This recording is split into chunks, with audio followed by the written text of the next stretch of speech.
신명기 강의 78번째 시간입니다. 신명기 18장 15절로 22절입니다. 같이 읽겠습니다. 내 하나님 여호와께서 너희 중 내 형제 중에서 나와 같은 선지자 하나를 너를 위하여 일으키시리니 너희는 그를 들을지니라. 이것이 곧 내가 총회의 날에 호렙산에서 너희 하나님 여호와께 구한 것이라. 곧 내가 말하기를 나로 다시는 나의 하나님 여호와의 음성을 듣지 않게 하시고 다시는 이 큰 불을 보지 않게 하소서. 두렵건대 내가 죽을까 하나이다 하매 여호와께서 내게 이르시되 그들의 말이 옳도다. 내가 그들의 형제 중에 너와 같은 선지자 하나를 그들을 위하여 일으키고 내 말을 그 입에 두리니 내가 그에게 명하는 것을 그가 무리에게 다 고하리라. 무릇 그가 내 이름으로 고하는 내 말을 듣지 아니하는 자는 내게 벌을 받을 것이요 내가 고하라고 명하지 아니한 말을 어떤 선지자가 만일 방자의 내 이름으로 고하든지 다른 신들의 이름으로 말하면 그 선지자는 죽임을 당하리라 하셨느니라. 내가 혹시 심중에 이르기를 그 말이 여호와의 이르신 말씀인지 우리가 어떻게 알리요 하리라. 만일 선지자가 있어서 여호와의 이름으로 말한 일에 증험도 없고 성취함도 없으면 이는 여호와의 말씀하신 것이 아니요 그 선지자가 방자히 말한 한 말이니 너는 그를 두려워 말지니라. 아멘. 오늘 본문의 말씀은 성경을 바르게 읽는, 바르게 읽으려고 하는 독자들에게 또 성경 바르게 읽기를 설명하는 또 목사들의 입장에서 아주 유용한 자료가 될 만한 내용입니다. 제가 아주 잘 사용하는 표현인 성경의 문법, 즉 예수와 십자가로 성경 읽기, 그 주제의 가장 쉬운 버전이라고 할 수 있는 말씀이라고 할 수 있겠습니다. 제 설교를 들어오신 분들에게는 오늘 이 본문의 말씀이 너무 쉬운 내용일 겁니다. 금방 예수가 보이는 그런 내용이거든요.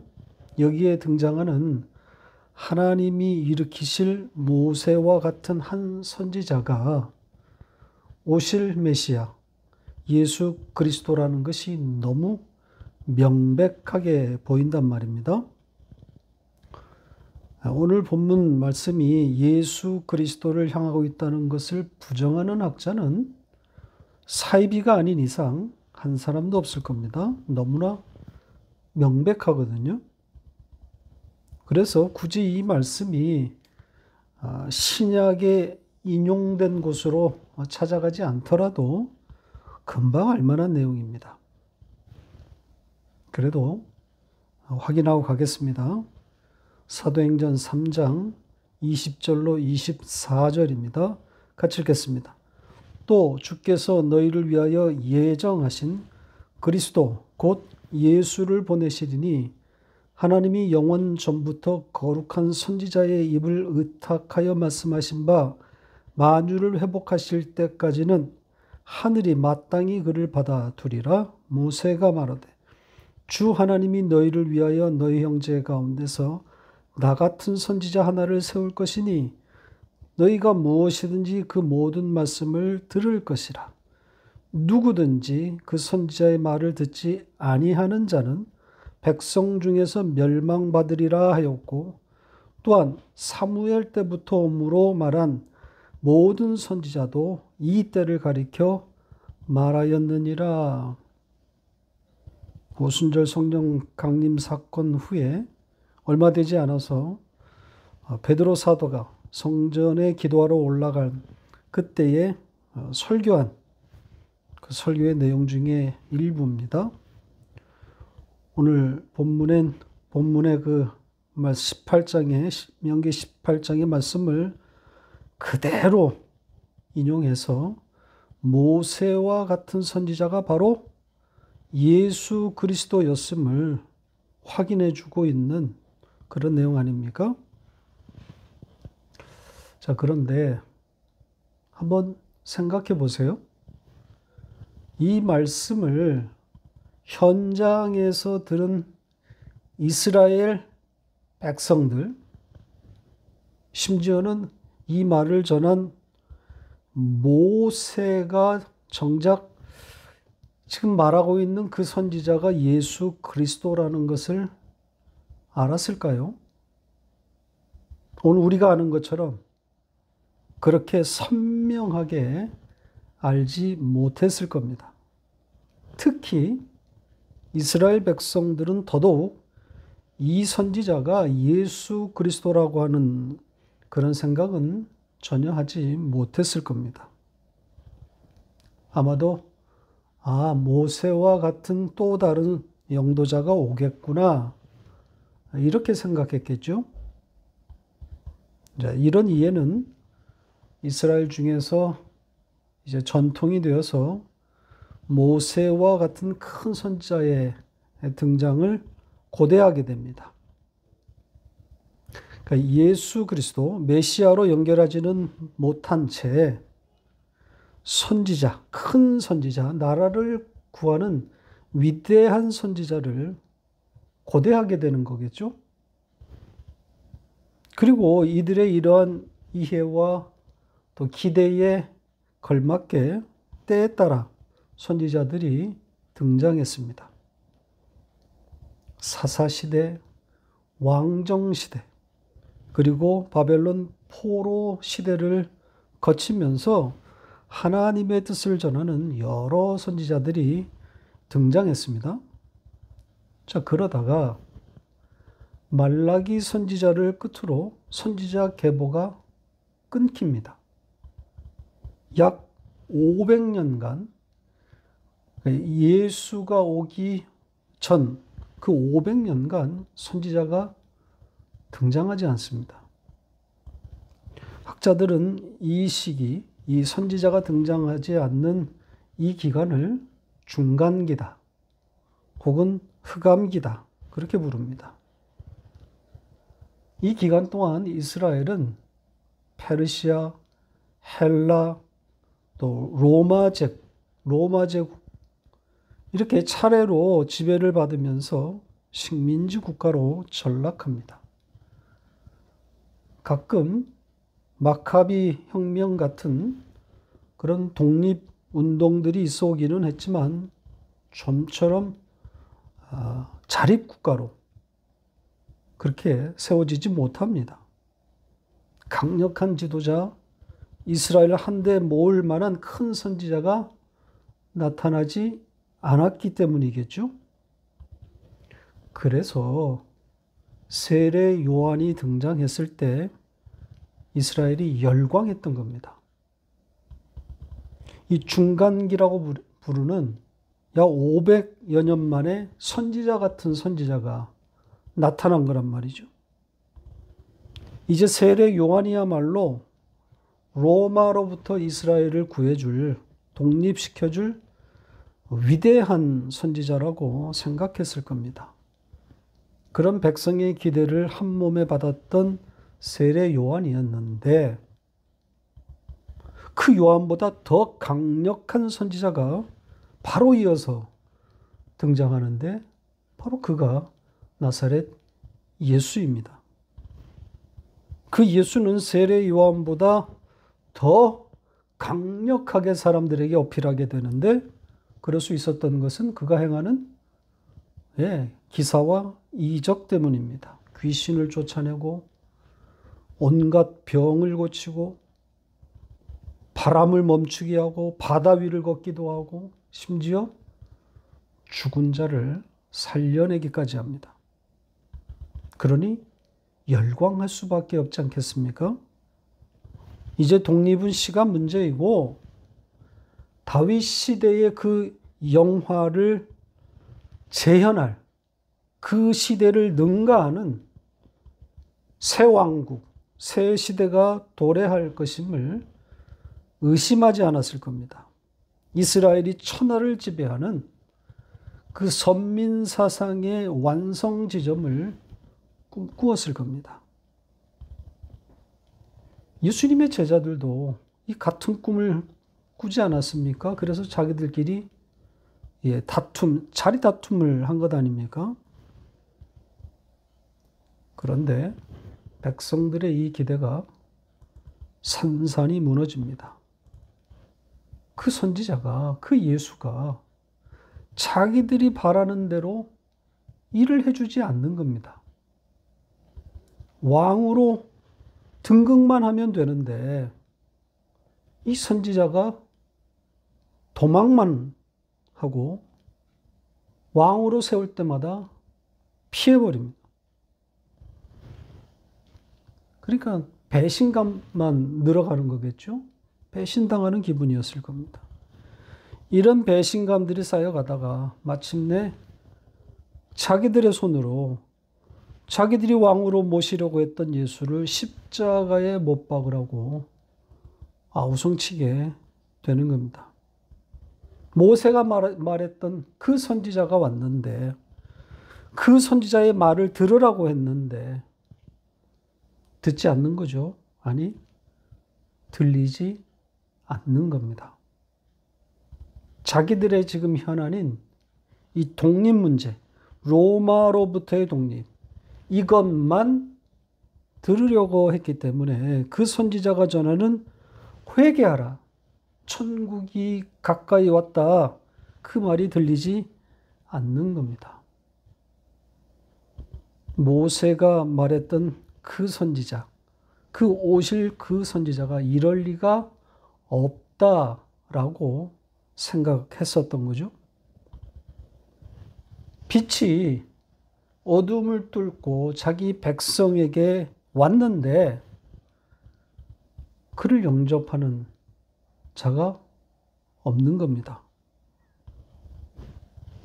그런데 그 중에 그 선지자를 영접하는 자들이 있었으니 그들이 누굽니까? 하나님의 택한 백성들입니다. 회개하라는 그 선지자의 소리가 들리는 거죠. 이게 어떻게 가능할 수 있었습니까? 예수를 향해 온 이스라엘이 지금 돌을 던지고 십자가에 못 박으라고 외치고 있는데 이 예수를 영접한 이들에게는 어떤 일이 일어난 거죠? 자, 요한복음 1장 12절 13절을 보겠습니다. 같이 읽겠습니다. 영접하는 자, 곧 그 이름을 믿는 자들에게는 하나님의 자녀가 되는 권세를 주셨으니 이는 혈통으로나 육정으로나 사람의 뜻으로 나지 아니하고 오직 하나님께로서 난 자들이니라. 지금 이 말씀 잘 읽어보면 빛으로 오신 이 선지자, 이 예수 그리스도를 영접한 것은 그들에게서 나온 것이 아니라는 지금 말을 하고 있지 않습니까? 하나님으로부터 온 것이다. 하나님으로부터 난 것이다 라고 이렇게 말하고 있단 말이죠. 조금 해석을 가하면 들은 것이 아니라 영접한 것이 아니라 들리게 된 것이고 영접하게 된 것이다. 이렇게 말할 수 있을 겁니다. 그러니까 외부의 힘에 의한 수동적인 사건이라는 거죠. 귀 있는 자만 들리는 겁니다. 자, 성경을 어떻게 읽어야 하는가 이 주제를 말하다가 지금 여기까지 왔는데요. 다시 오늘 본문으로 돌아가서 오늘 본문 말씀이 어떻게 말하고 있는지 계속 이야기를 이어가 보겠습니다. 오늘 본문의 핵심 단어는 말할 것도 없이 첫 절인 15절에 나와 같은 선지자입니다. 모세 같은 선지자. 그러니까 하나님이 일으키실 모세 같은 선지자.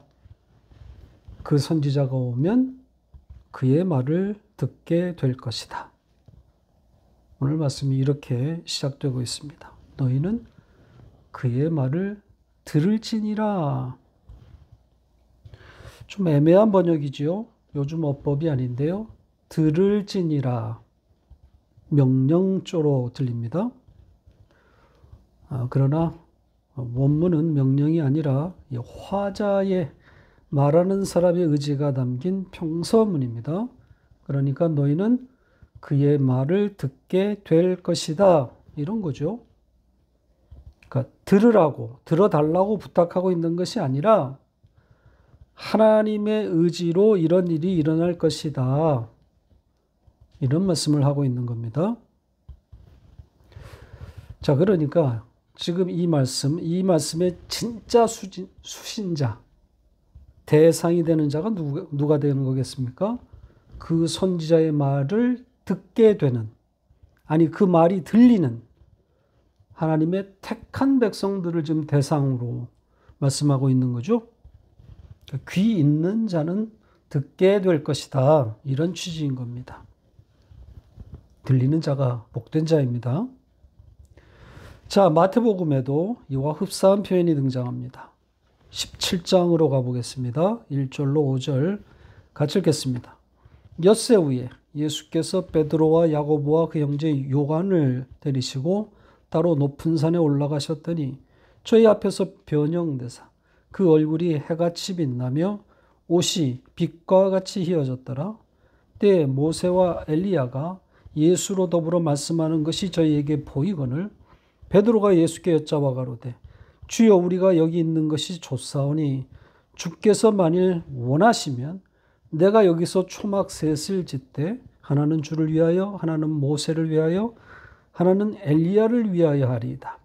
말할 때 호련히 빛난 구름이 저희를 덮으며 구름 속에서 소리가 나서 이르되 이는 내 사랑하는 아들이요 내 기뻐하는 자니 너희는 저의 말을 들으라 하는지라. 그 유명한 변화산 사건입니다.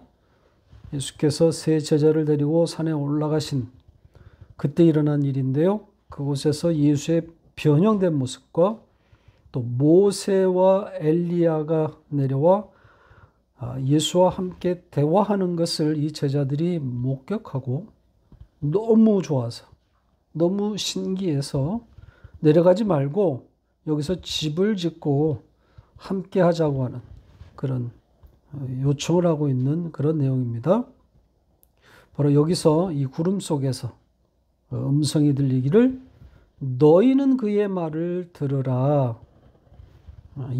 제자들이 이 하나님의 음성을 듣게 되는 거죠. 모세와 엘리야 선지자가 등장하고 있다는 점에 유의할 필요가 있습니다. 여기서 이들의 역할은 무엇일까요? 선지자의 대표로 등장한 것인데, 그러니까 선지자들의 대화다. 지금 그런 모양새를 갖추고 있는 겁니다. 그러니까 모세가 이스라엘에게 전달했던 모세와 같은 그 선지자가 바로 이분이구나. 지금 그 이야기를 간접적으로 하고 있는 겁니다. 지금 이 말씀 오늘 본문과 아주 잘 연결되는 말씀이라고 할 수 있겠죠? 다음 절을 볼까요?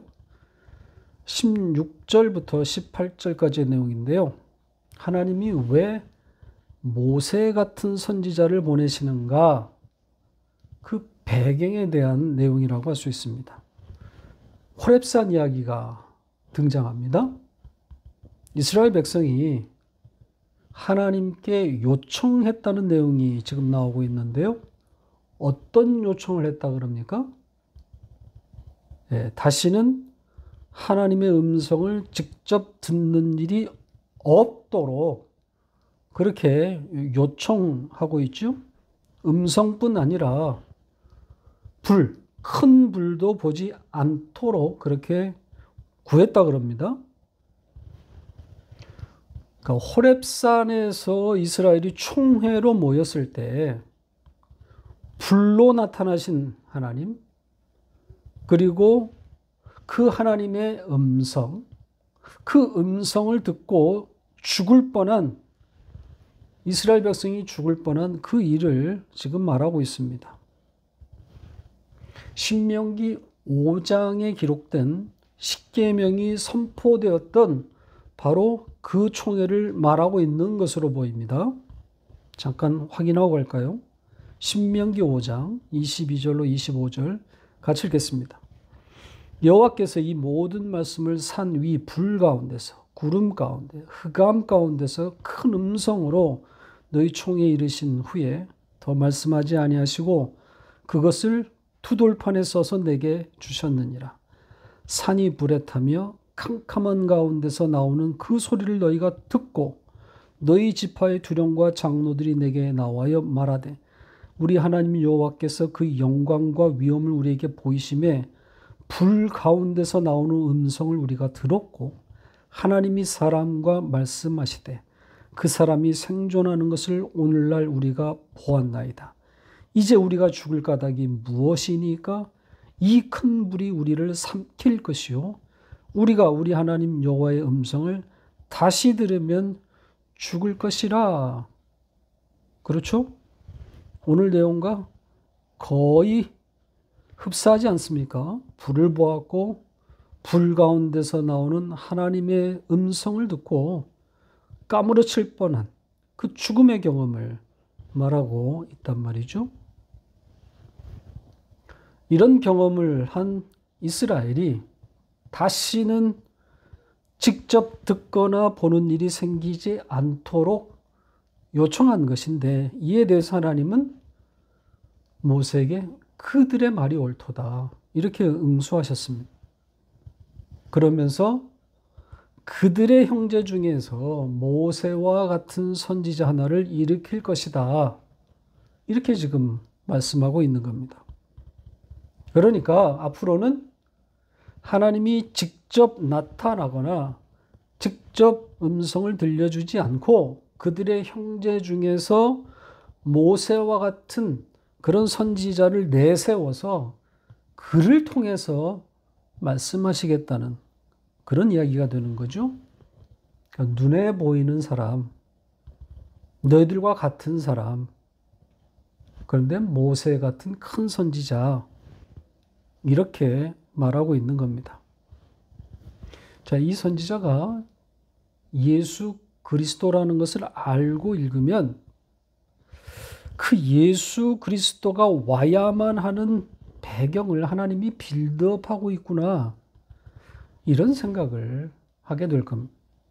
사실 모세 같은 선지자를 일으키겠다는 이 하나님의 말씀에 대해서 딴지를 걸려면 얼마든지 걸 수 있습니다. 생각해 보세요. 지금 모세라고 하는 절대적인 선지자가 그들 앞에 있습니다. 모세는 하나님의 절대적인 신임을 받고 있고 하나님과 대화하고 또 그 들은 것을 그대로 백성에게 전달하는 그야말로 선지자입니다. 지금 이 선지자가 그들 앞에 있는데 왜 그와 같은 또 다른 한 선지자를 언급하고 있느냐 하는 겁니다. 당장 필요하지도 않는데 말입니다. 모세를 이을 후계자 이미 준비되어 있습니다. 여호수아라고 하는 차세대 선지자도 지금 승계 훈련을 잘 받고 있단 말이죠. 그러니까 또 다른 선지자를 언급할 만한 이유나 배경이 없습니다. 그래서 예수 그리스도를 알려주려는 하나님의 빌드업이다. 이렇게 제가 말씀을 드린 겁니다. 성경을 이렇게 읽어라. 성경 해석의 가이드라인을 제시하고 있는 거겠죠. 자, 계속해서 하나님이 일으키실 그 선지자를 어떻게 소개하고 있는지를 좀 살펴보겠습니다. 18절에는 하나님께서 그 선지자의 입에 당신의 말을 두겠다 이렇게 말씀하시면서 그가 명한 모든 말을 무리에게 다 말하게 될 것이다 이렇게 지금 기록되어 있습니다. 여기 강조되어 있는 내용이 뭐겠습니까? 그 선지자는 자기의 말을 하지 않을 것이다. 이겁니다. 그 입에 내 말을 두겠다. 내가 명한 모든 말. 그러니까 그 선지자는 자기의 말을 하는 것이 아니라 하나님이 주신 말만 전할 것이라는 거죠. 이 표현 어디서 많이 우리가 본 것 아닙니까? 자, 요한복음 8장 28절입니다. 같이 읽겠습니다. 이에 예수께서 가라사대 너희는 인자를 든 후에 내가 그인 줄을 알고 또 내가 스스로 아무것도 하지 아니하고 오직 아버지께서 가르치신 대로 이런 것을 말하는 줄도 알리라. 아들은 스스로 아무것도 하지 아니했고 아버지께서 가르치신 대로만 말했다고 하는 그런 내용 아닙니까? 아버지의 뜻만 전했다는 그런 이야기입니다. 예수님은 여러 번 곳곳에서 이런 취지의 말씀들을 많이 남기셨습니다. 나의 뜻은 없다. 오직 아버지로부터 온 것만 전한다. 이런 취지의 말씀이 상당히 많습니다. 한 것 더 보고 가겠습니다. 같은 요한복음 12장 49절 같이 읽겠습니다. 내가 내 자유로 말한 것이 아니요 나를 보내신 아버지께서 나의 말할 것과 이룰 것을 친히 명령하여 주셨으니 나는 그의 명령이 영생인 줄 아노라. 그러므로 나의 이르는 것은 내 아버지께서 내게 말씀하신 그대로 이루노라 하시니라. 명확하지 않습니까? 아들은 아버지가 말씀하신 그대로만 전합니다. 그리고 그 아버지가 전하라고 한 것은 바로 이 영생이란 단어로 집약되고 있습니다. 영생, 영원한 생명이란 뜻이죠. 그러니까 아버지가 알려주려는 것이 바로 영생이라는 것 아니겠습니까? 아들을 죽여서 당신의 택한 백성에게 영생을 주려 한다. 생명을 주려 한다. 바로 이것을 알리려고 아들을 이 땅에 보내시는 겁니다. 결국 십자가 이야기를 하고 있는 거죠. 아버지가 아들의 입에 넣어주신 것이 바로 이거란 말입니다. 십자가란 말이죠. 그러니까 이 말을 하기 위해서 오신 건데요. 이 말, 이 영생, 이 십자가는 구원의 선포이기도 하지만 또 심판의 선포이기도 합니다. 들리는 자에게는 영생이고 구원이겠지만 듣지 않는 자, 아니 들리지 않는 자에게는 벌이고 심판인 거죠. 그래서 오늘 19절에도 그런 말씀이 그런 내용이 여기에 기록되어 있습니다. 19절 다시 보세요. 그 선지자, 그 하나님의 이름으로 고하는 그 말을 듣지 아니하는 자는 하나님으로부터 벌을 받게 될 것이다. 이렇게 말하고 있습니다. 원문은 그 말을 듣지 아니하는 자에게 그에게 상응하는 것을 요구하시겠다. 이렇게 되어 있습니다. 그러니까 심판을 담아 놓은 거겠죠.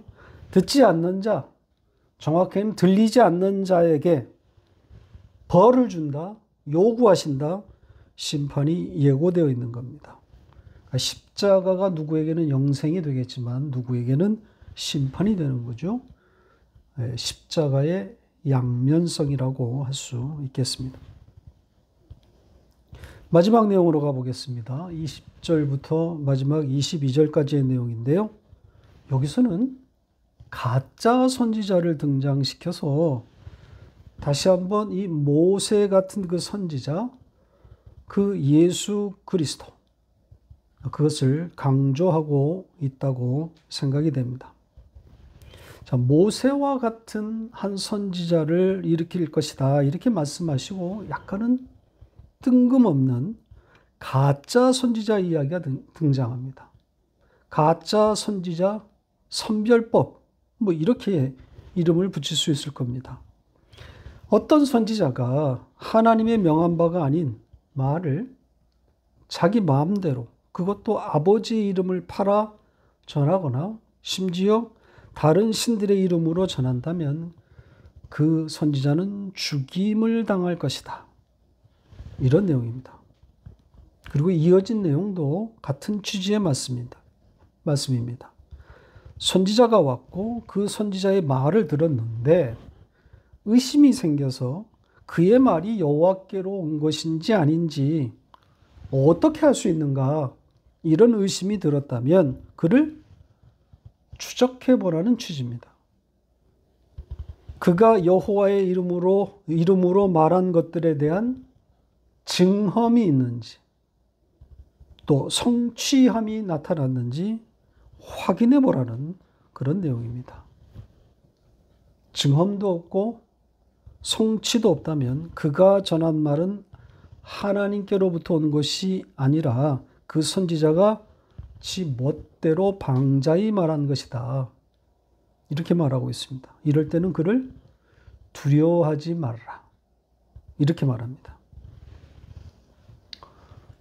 어떻습니까? 좀 뜨악하지 않습니까?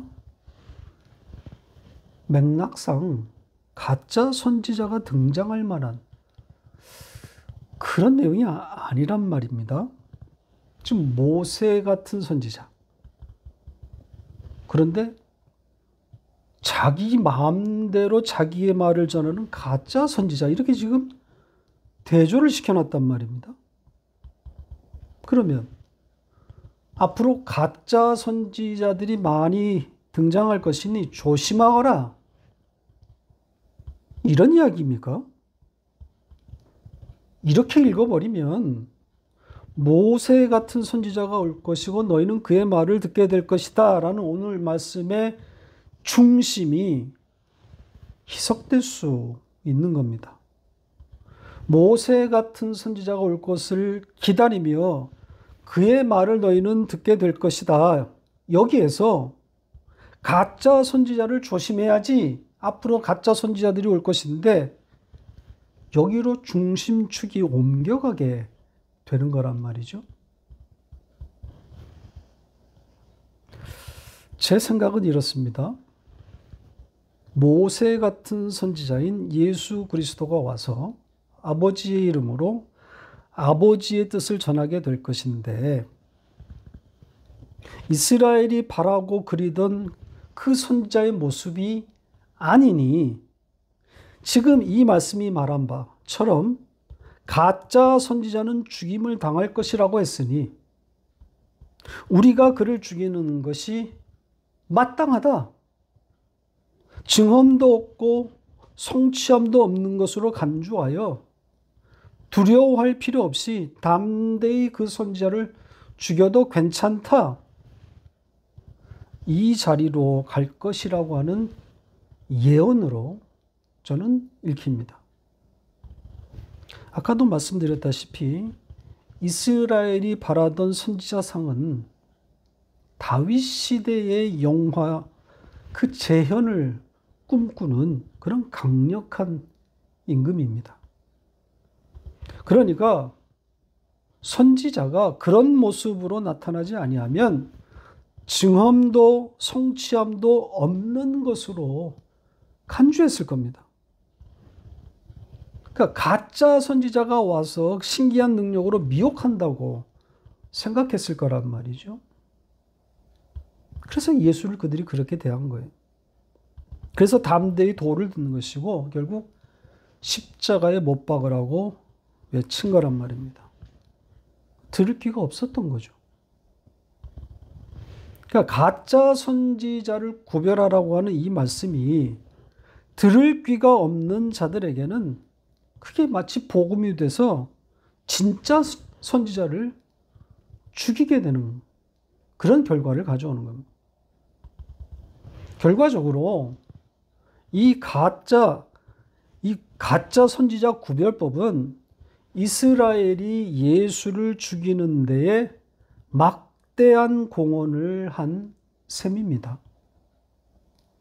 이 말씀에 기대어 담대하게 예수를 죽인 것 아닐까요?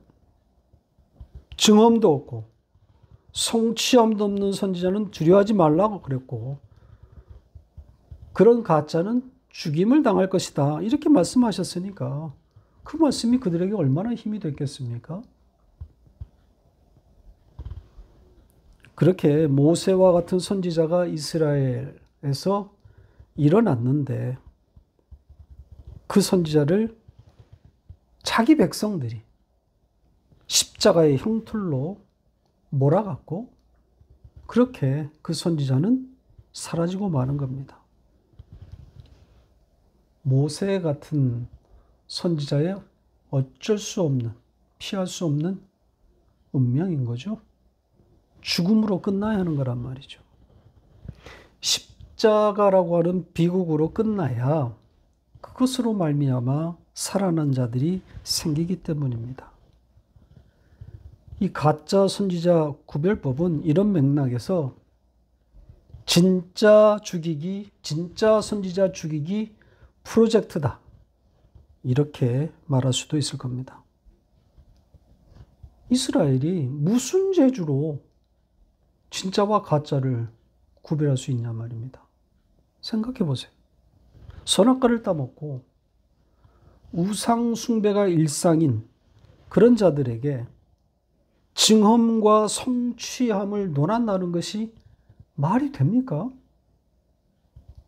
그들 눈에는 지금 독립, 다윗 시대의 재현, 천하 통일, 위대한 왕, 이런 자들에게 무슨 선한 판단을 논할 수 있단 말입니까? 그러니까 그런 이야기가 아니라 내 아들을 죽여. 아니 너희는 내 아들 이 모세와 같은 진짜 선지자를 가짜 선지자로 몰아서 죽이게 될 것이야. 담대하게. 저에게는 이렇게 읽힙니다. 자, 말씀을 맺겠습니다. 모세와 같은 선지자. 천하를 호통하며 천하를 다스릴 것만 같은 멋진 말인 것 같은데 실제는 저주를 받아 가짜 선지자로 취급되어서 자기 백성에 의해 처형을 당하고 맙니다.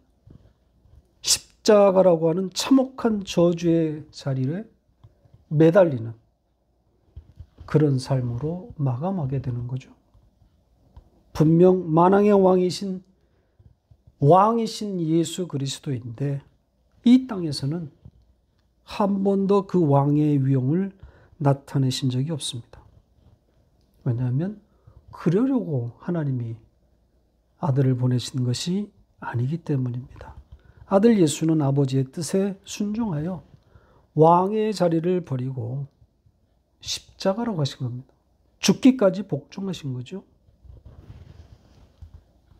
그래서 아버지가 살리시려고 하는 택하신 그 하늘 백성들을 기어코 살리시는 겁니다.